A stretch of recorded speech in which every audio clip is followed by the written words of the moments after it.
Food bank योद्धा। एक युवा जो गरीबों के लिए लड़ता है। कहानी एक युवा लड़के की है जो एक स्थानीय फूड बैंक में स्वयं सेवक के रूप में काम करता है और जरूरतमंदों को खाना बांटता है। वह कोविड-19, हिंसा और भ्रष्टाचार जैसे विभिन्न चुनौतियों और खतरों का सामना करता है, लेकिन साथ ही बहुत से प्रेरणादायक लोगों से मिलता है और राह में मूल्यवान सीखें प्राप्त करता है। अर्जुन एक छोटे से गांव में रहता था। उसके पिता एक साधारण मजदूर थे जो रोजगार के अभाव में गरीबी की जंजीरों में बंधे थे। अर्जुन को इस सच्चाई का बहुत अच्छी तरह से एहसास था। एक दिन अर्जुन ने अपने दोस्तों के साथ खाने की बैंक का आयोजन सुना। यहाँ लोग अपनी संपत्ति या अनाज का दान कर सकते थे जो गरीबों के लिए बांटा जाता।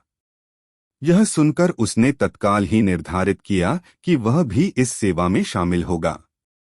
अर्जुन ने खाने की बैंक में सेवा करते समय अनेक कठिनाइयों का सामना किया।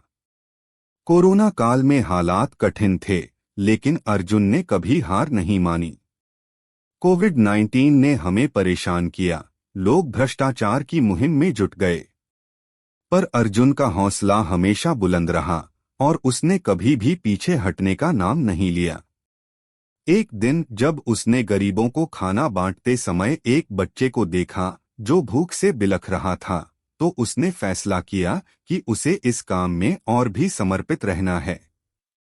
साथ ही फूड बैंक के लिए काम करते कर्मचारियों, मैनेजर और प्रसिद्ध लोगों से मिलकर उसने अनेक प्रेरणादायक किस्से सुने। उन्होंने यहाँ तक कि खुद भी जीवन को और सकारात्मक बनाने का संकल्प किया।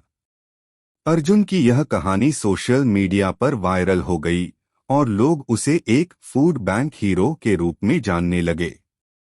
उसकी साहस भरी कहानी ने लोगों के दिलों को छू लिया और उसने एक समृद्धि की कहानी बना दी।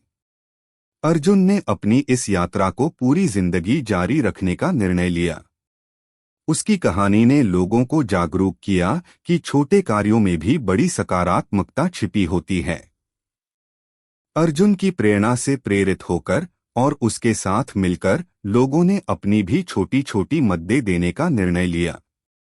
लोग अपनी मर्जी से फूड बैंकों में जाकर दूसरों की मदद करने शुरू कर दिए और यहाँ तक कि नए खाने के बैंक भी खुलने लगीं। लोग अब उस युवा साथी को बड़े हीरो की तरह देखने लगे हैं जो लोगों के बीच एक सकारात्मक चेतना फैलाता है। इस सकारात्मक चेतना के परिणामस्वरूप समाज में एक नया सामाजिक आंदोलन उत्पन्न हुआ, जिसमें लोग समृद्धि की दिशा में साथ मिलकर काम करने लगे। छोटे मोटे व्यक्तिगत कार्यों से लेकर समुदाय में बड़े परिवर्तनों तक सभी ने मिलकर समृद्धि की दिशा में कदम से कदम मिलाकर चलने का संकल्प किया। यह समृद्धि की कहानी ने समाज को यह सिखाया कि हम सभी मिलकर कुछ कर सकते हैं और छोटे मोटे कदमों से ही हम समाज में बदलाव ला सकते हैं। आरंभ में एक हीरो ने एक यात्रा शुरू की, लेकिन अब वह एक समृद्धि की सागर में एक छोटा सा किनारा बन गया है, जिसका प्रभाव पूरे समाज पर हो रहा है। कहानी से सीख। इस कहानी से हमें यह सीखने को मिलता है कि एक व्यक्ति की छोटी सी कोशिश से ही कितना बड़ा परिवर्तन लाया जा सकता है, और हमें यहाँ तक सिखाया जाता है कि छोटे मोटे योगदान से ही समृद्धि और सामाजिक सुधार हो सकता है।